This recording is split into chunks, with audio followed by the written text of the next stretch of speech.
Olá, nesta videoaula irei tratar um pouco sobre a diversidade presente no reino animal, mas antes disso irei me apresentar. Meu nome é Rafael, estou cursando licenciatura em Ciências Biológicas na Unicelv, faço parte da turma BID 0558 e essa videoaula faz parte da disciplina do segundo estágio, no segundo semestre de 2020. Esta videoaula faz parte do projeto de extensão do programa Formação e Capacitação Docente. Nesse sentido, se trata de uma proposta pedagógica que tem como alvo alunos do ensino fundamental. Mais especificamente, em relação a esse trabalho, tem como alvo alunos do quarto ciclo do ensino fundamental, mais precisamente o 8º ano. Bom, em relação aos objetivos, eu elenquei alguns pontos aqui a serem destacados, como compreender a diversidade da vida por meio da demonstração de semelhanças e diferenças entre os seres, observar as características e peculiaridades do reino animal, entender que é necessária a preservação da biodiversidade, perceber a presença de processos evolutivos na constituição da biodiversidade e compreender que a diversidade presente tanto na natureza quanto na sociedade enriquece o meio em que vivemos. Assim,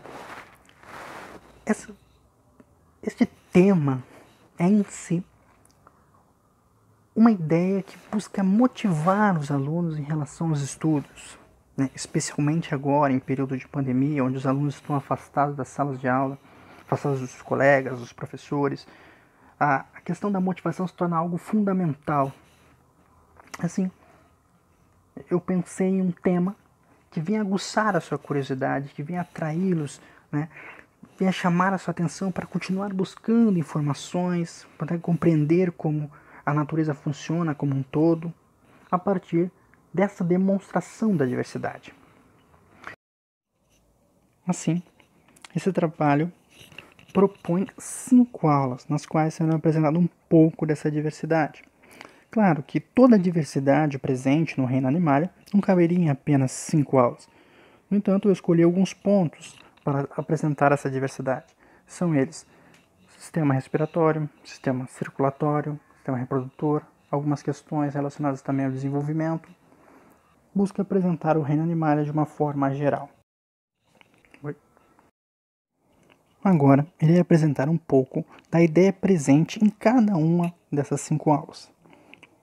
Bom, para a aula 1, a ideia se trata da explicação de alguns conceitos que serão necessários para o entendimento dos conteúdos das próximas aulas. Assim, eu destaquei alguns conceitos que seriam importantes considerados nessa primeira aula, como a diferença entre seres eucariontes e procariontes, a diferença entre seres autotróficos e heterotróficos, a diferenciação entre seres deuterostômios e protostômios, monôicos, dioicos, como também algumas ideias relacionadas à classificação dos seres vivos. Também acredito ser importante trazer a ideia do que é considerado um ser vivo. Para explicar essa questão, pode ser utilizada a teoria celular, a qual entende que organismos vivos são formados por células, que a informação hereditária dos organismos estão nessas células, que uma célula é originada de outra, que reações químicas de um organismo ocorrem nas células. Claro que essa videoaula, por se tratar de uma demonstração dessa proposta pedagógica, eu não irei me ater nem explicar cada conceito e cada termo presente nela, mas irei apenas expor de forma geral as ideias principais presentes em cada aula, em cada uma dessas 5 aulas. Bom, eu também coloquei aqui uma imagem ao lado que mostra bem uma célula eucarionte e uma célula procarionte, que mostra um pouco da diferença, mostrando que a célula eucarionte é delimitada, o núcleo da célula eucarionte é delimitado por membrana, na procarionte não, enfim. Também na sequência eu coloquei outras imagens que demonstram aqui os 5 reinos, mostrando um pouco da diversidade presente na natureza, que além do reino animal nós temos o reino fungi, protoctista, o reino monera e o reino plant.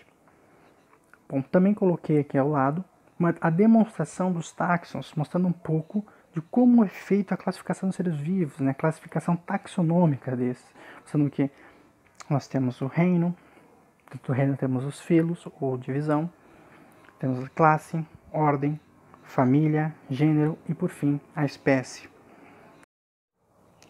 Mostrando que quanto mais alto está nesta pirâmide, né, seguindo a linha desta imagem, maior é a diversidade presente. Ou seja, se pensarmos no reino animália, nós temos uma grande diversidade. E a partir daí, vai vindo as especificações, até chegar na espécie, que são seres mais parecidos. O conteúdo da segunda aula é sobre os invertebrados. Assim, eu coloquei uma imagem que faz um pouco desta apresentação dos seres invertebrados, onde nós temos moluscos, nós temos quinidários e equinodermos, nós temos os artrópodes, os plateumintos, poríferos, neumatelmintos, também além dos que não aparecem nessa área, ainda temos os anilídeos, enfim. Existe uma grande diversidade de seres que são considerados invertebrados. Assim como eu também destaquei algumas características desses, como por exemplo em relação à reprodução. Nós vemos nos poríferos, por exemplo, nós temos reprodução sexuada e assexuada. De forma assexuada, ela pode ocorrer por brotamento, por gemulação ou fragmentação. Mas também pode ocorrer de forma sexuada, onde ocorre por fecundação interna, só que de uma forma indireta, isto é, os poríferos lançam seus gametas na água e, através desta, eles vão chegar até o outro organismo, onde irá fecundá-la. Essa fecundação ocorre internamente, mas não há contato direto, até porque são animais sésseis, eles permanecem sobre um substrato. Em relação aos quinidários, também pode ocorrer de forma assexuada ou sexuada. De forma assexuada ocorre por brotamento. De forma sexuada por fecundação externa, aí sim, os animais eles lançam seus gametas na água e ocorre uma fecundação fora do corpo, fora do organismo. Em plateumintos, considerando que a maioria são monóicos, isto é, um ser que possui os dois sexos, ou seja, são hermafroditas, pode ocorrer autofecundação, mas também pode se reproduzir por fecundação cruzada, ocorrendo até mesmo em algumas espécies a reprodução por meio de bipartição, o que é bem semelhante à fragmentação. Na fragmentação, um ser pode se regenerar após ser fragmentado, e na bipartição, o ser se divide, havendo também uma regeneração da parte faltante. Né? Isso é bem comum em planárias. Um tipo de plateumintos. Plateumintos são vermes achatados. Né? Nos neumatelmintos, nós temos, já a maioria são dioicos. A fecundação pode ser cruzada, mas também pode ocorrer por meio de partenogênese em algumas espécies que são monóicas. Na partenogênese, o óvulo ele começa a se reproduzir sem ser fecundado. Em anelídeos, nós temos algumas diferenças. Em oligosquetas, sendo a maioria monóicas, realizam fecundação interna e cruzada. Em poliquetas, sendo essas dioicas, a fecundação é externa. E nos hirudíneos, sendo monóicos, a fecundação é interna. Em moluscos, a fecundação ocorre de forma direta, né? Ocorre uma fecundação cruzada. E os moluscos são, em sua maioria, monóicos, isto é, hermafroditas. Em artrópodes, ocorre fecundação interna. E a maioria são dioicos. Em artrópodes existe uma grande diversidade. Dentro deste filo, nós temos, por exemplo, os insetos. Em insetos também há alguns que se reproduzem por partenogênese, mas de forma geral, a fecundação é interna se são monóicos. Em equinodermos, nós temos também uma fecundação interna e a sua maioria são dioicos.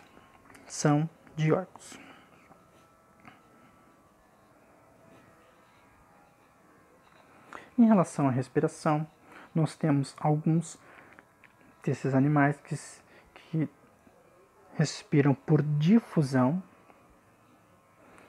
outros que têm a sua respiração branquial, e aqueles como os artrópodes que possuem uma certa variedade. Pode ocorrer respiração traqueal, branquial e filotraqueal.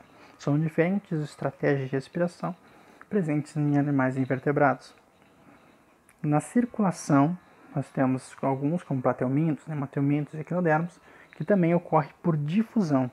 Em artrópodes e moluscos, a circulação é aberta. Em anelídeos, a circulação é fechada. Em relação ao desenvolvimento, poríferos e quinidários têm o desenvolvimento indireto. Aqui, em relação aos poríferos, no seu primeiro estágio, eles são livres natantes, possuem uma fase larval. Já quinidários, na sua primeira etapa de sua vida, eles são sésseis, ocorrendo a formação de pólipos. E depois, na sua fase adulta, ocorre o oposto. Os poríferos são sésseis e os quinidários livres natantes. Plateumintos e equinodermos pode ser tanto direto quanto indireto. Em anelídeos, oleoquetas e irudinos é direto, em poliquetas é indireto, ou seja, ocorre uma fase larval em seu desenvolvimento. Em relação aos artrópodes, seu desenvolvimento pode ser direto, indireto ou parcial, o que também é chamado o desenvolvimento direto de ametábulo, ou seja, não ocorre metamorfose, não ocorre transformação.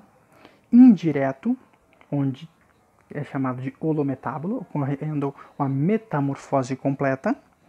Ou hemimetábulo, ocorrendo uma transformação ou metamorfose parcial. Para a aula 3, a ideia é começar a tratar sobre os vertebrados.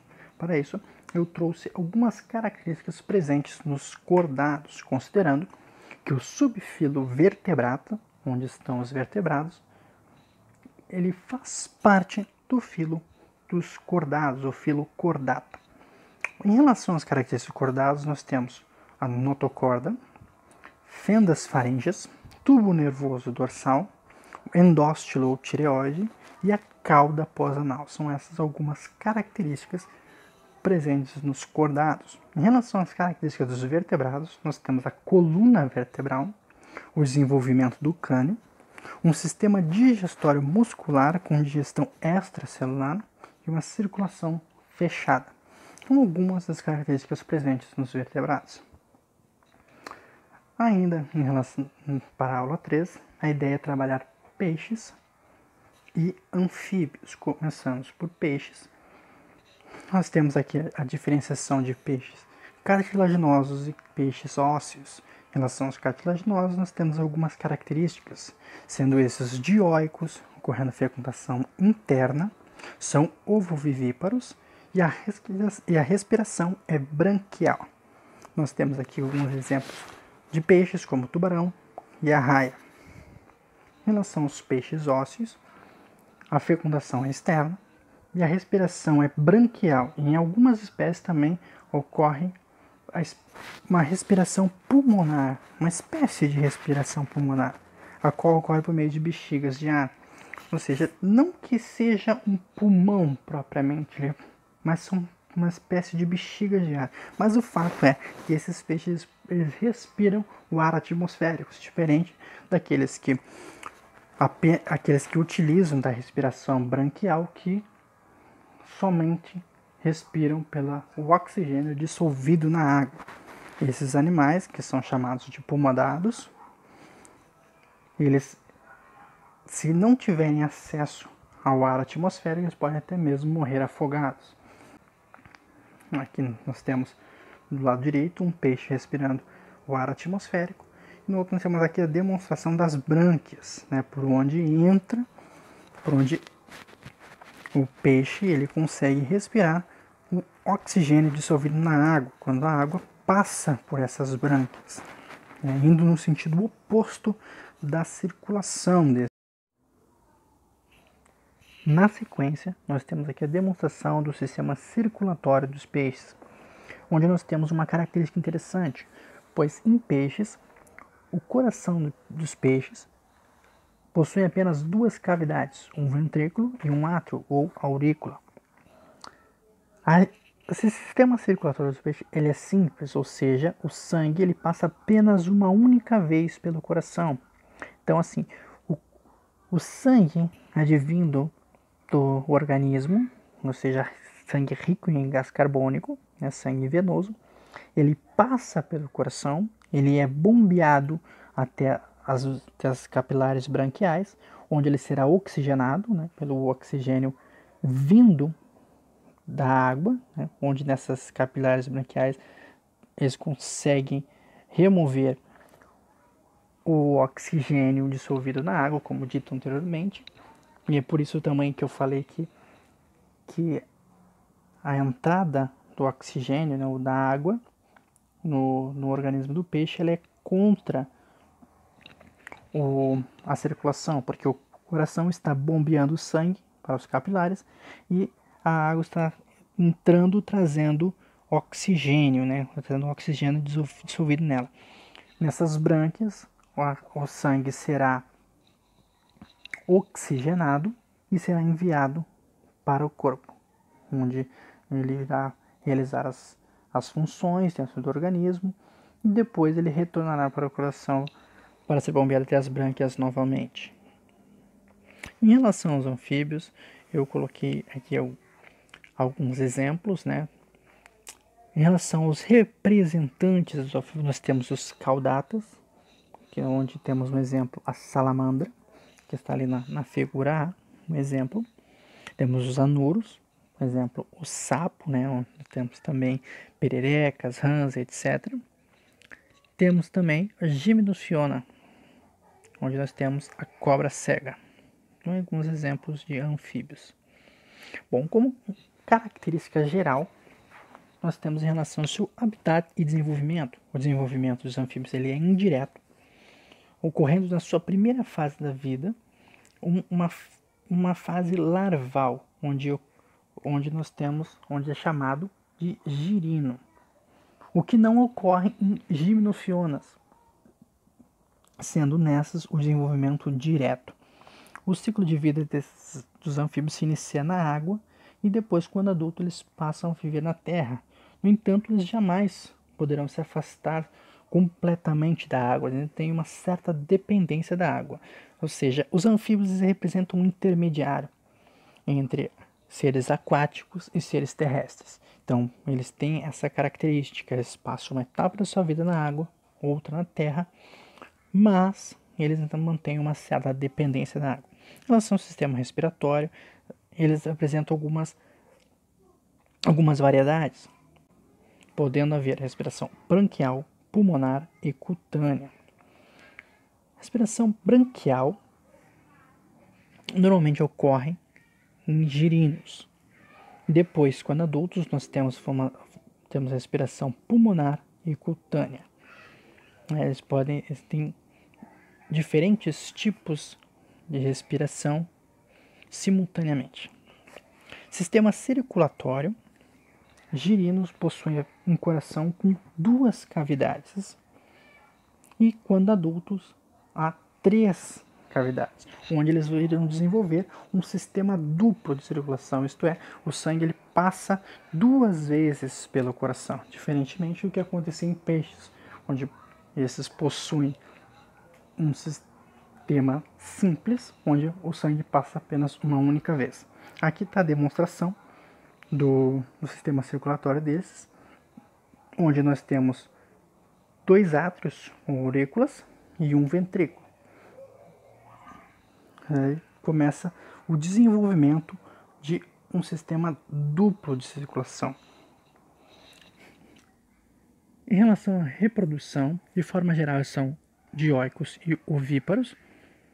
Em anuros ocorre fecundação externa, em que há contato direto. E esse contato direto dos presente em anuros tem uma característica interessante. o macho, ele dá uma espécie de abraço na fêmea, ele prende a fêmea. Esse abraço que o macho dá na fêmea é chamado de amplexo, que nós temos na demonstração ali do lado direito. Para a aula 4, a ideia é tratar dos répteis. Para isso, foi apresentado as 4 ordens desta classe, né? Classe reptília. Nós temos a ordem quelônia, onde estão jabutis, cárgados e tartarugas. Ali nós temos o exemplo A, a tartaruga. Nós temos a ordem crocodília, onde temos jacarés, gaviais e crocodilos. Nós temos um exemplo ali de crocodilo. Nós temos a ordem esquamata, onde estão lagartos e serpentes. Nós temos ali um exemplo de lagarto, um exemplo de serpente. E, por último, a ordem Rhynchocephalia, onde nós temos a tuatara. Como características gerais, nós temos, em relação ao sistema circulatório, nós temos pulmões intermediários entre anfíbios e invertebrados superiores. Alguns possuem pulmões faveolares e outros alveolares. Na sequência, eu irei demonstrar uma imagem que mostra essa diferenciação entre um pulmão faveolar e o pulmão alveolar. O sistema circulatório dos répteis possui 4 cavidades, mas na maioria dos répteis o ventrículo está parcialmente dividido, ou seja, eles possuem 2 átrios e um ventrículo parcialmente dividido. Mas em crocodilianos esse ventrículo é totalmente dividido. Com isso, o sangue em crocodilianos está totalmente separado nesta região, ocorrendo uma mistura de sangue arterial e vitreal em outras partes do corpo, mas nessa região está totalmente separado, o que difere de outros répteis, os répteis que possuem ventrículo apenas parcialmente dividido, havendo também uma mistura parcial de sangue, sangue arterial e sangue venoso.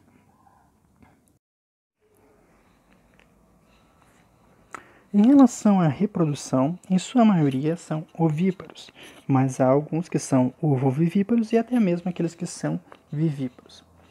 Em relação a esses termos, é necessário entender que seres ovíparos são, em seres ovíparos, o desenvolvimento do embrião ocorre dentro do ovo, mas de forma externa ao organismo materno.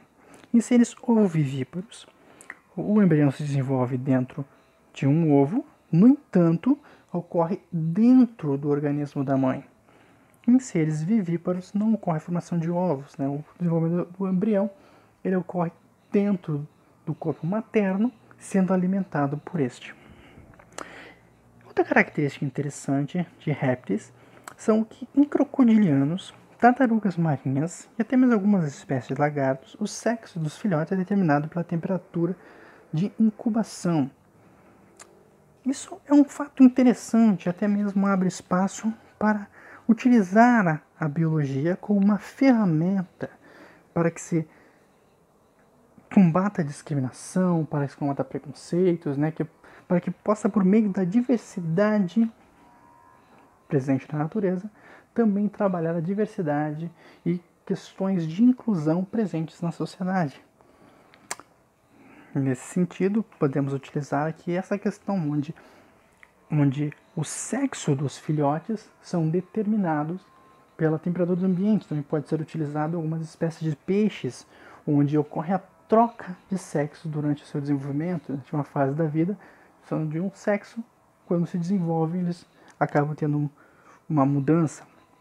Nesse caso, pode ser levado em consideração, por exemplo, tartarugas marinhas, que durante o período de incubação, em uma temperatura de aproximadamente 29 graus, o nascimento de macho e fêmeas é de cerca de 50%. 50% macho, 50% de fêmea. Mas em temperaturas mais elevadas, começam a nascer mais fêmeas e chega quase que a 100% do nascimento de fêmeas em temperaturas próximas de 33 graus. No entanto, em temperaturas mais baixas de 29 graus, o nascimento de machos é maior, chegando quase que a 100% em temperaturas próximas de 24 graus.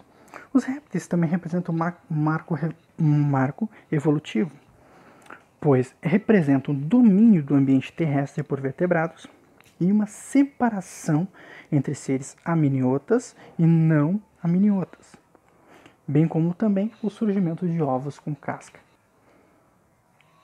Em relação a seres aminiotas, é necessário entender que no desenvolvimento do embrião, há membranas extraembrionárias que o cobrem, o que não ocorre em seres não aminiotas. Aqui temos a demonstração do sistema circulatório, e aqui também tem uma comparação do pulmão faveolar e o alveolar. Do lado esquerdo nós temos o pulmão faveolar. Os favéolos são essas cavidades que se abrem no lugar ocupado pelo pulmão. Em algumas espécies de lagartos, por exemplo, essas cavidades elas são rasas e muito simples, sendo por isso esses pulmões também são chamados de septados. Os alvéolos são como sacos, são semelhantes a sacos cheios de ar. Então temos aqui essa diferenciação. Em relação às aves, outro assunto abordado também na aula 4, temos algumas características peculiares, como a presença de penas, os seus membros anteriores são diferenciados em asas, os posteriores são adaptados para empoleirar, o estômago é adaptado à estratégia alimentar, possuindo em alguns casos um estômago com 2 cavidades, o proventrículo e a moela. Em relação ao proventrículo, é uma parte, né,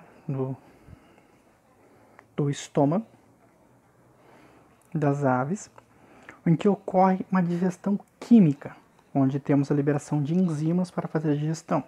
Já em relação à moela, nós temos uma digestão mecânica, né, um estômago muscular. Nós temos aqui também outra característica interessante das aves são ossos com cavidades aéreas, né? São ossos ocos, né? Que é uma adaptação que é importante para o voo das aves, né?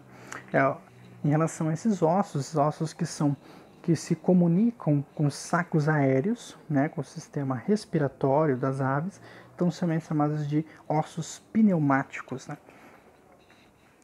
Em relação ao bico das aves, nós também temos aqui um exemplo na imagem aqui, são adaptações evolutivas, né? São adaptações dos bicos ao alimento que eles ingerem. Temos aqui vários exemplos de diferentes bicos, o bico do pelicano, que é semelhante a uma rede de pesca. Então temos cada bico adaptado ao tipo de alimento que as aves ingerem.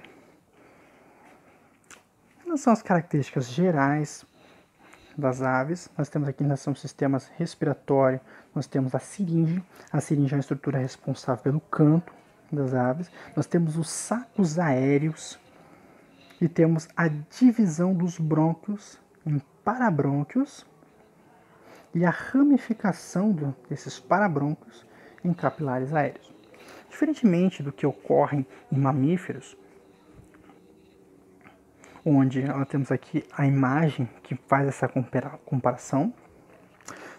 Os brônquios das aves, eles se diversificam em parabrônquios, e esses parabrônquios, eles se ramificam em capilares aéreos, demonstrados ali na imagem.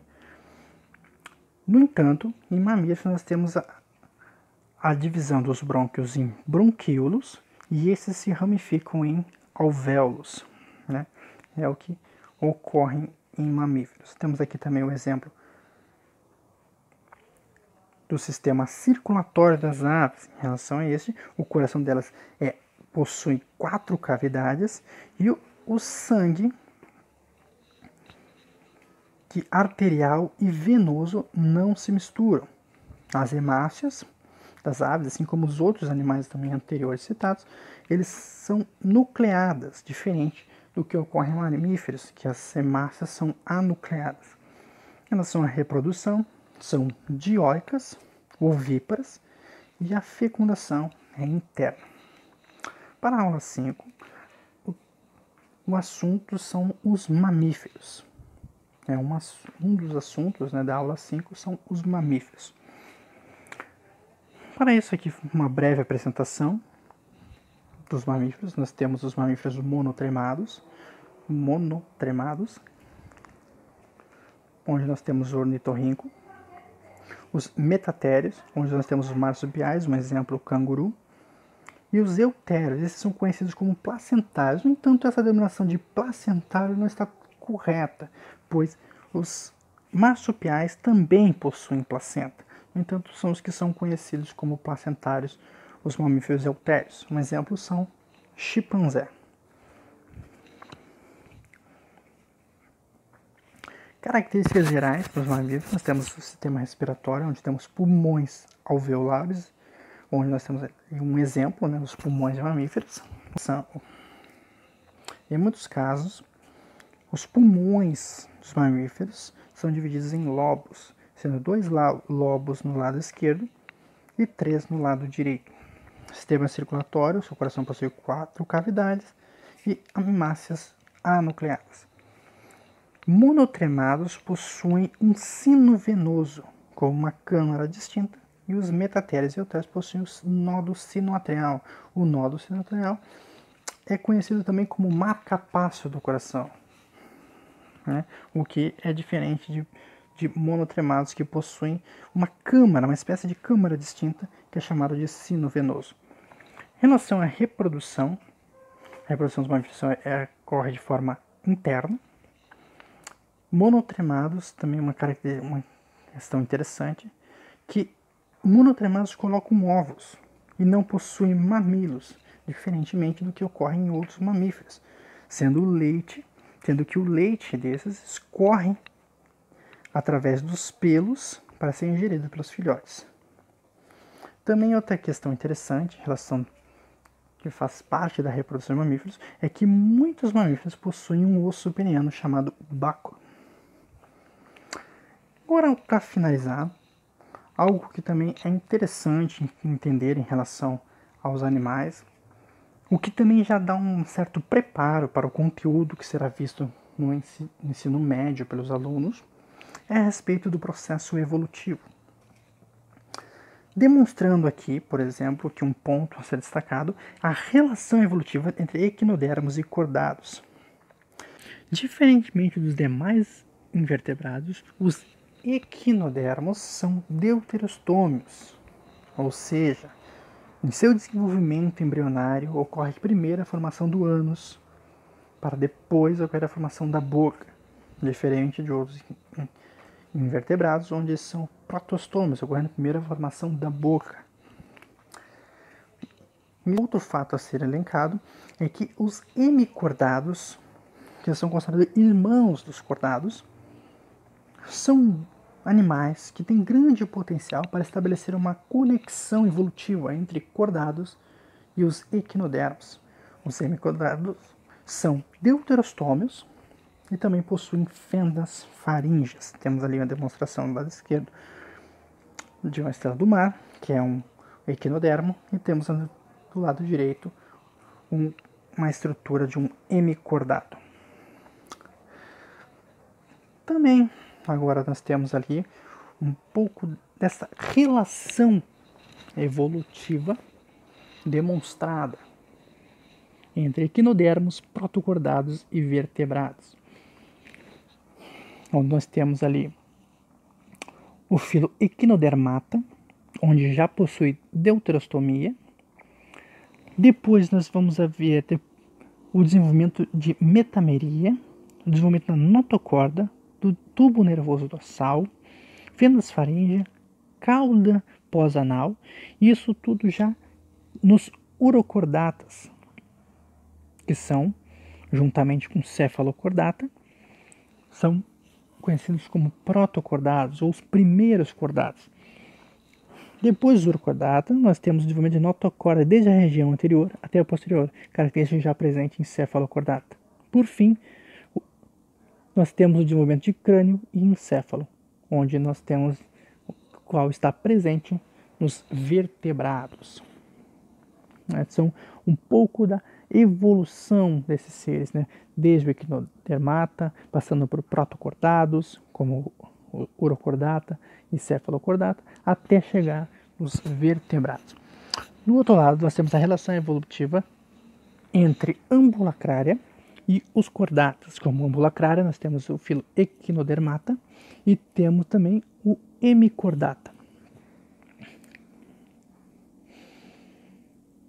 Temos a demonstração desses até o filo cordata, qual compreende protocordados, como cefalocordata, urocordata, e também os vertebrados.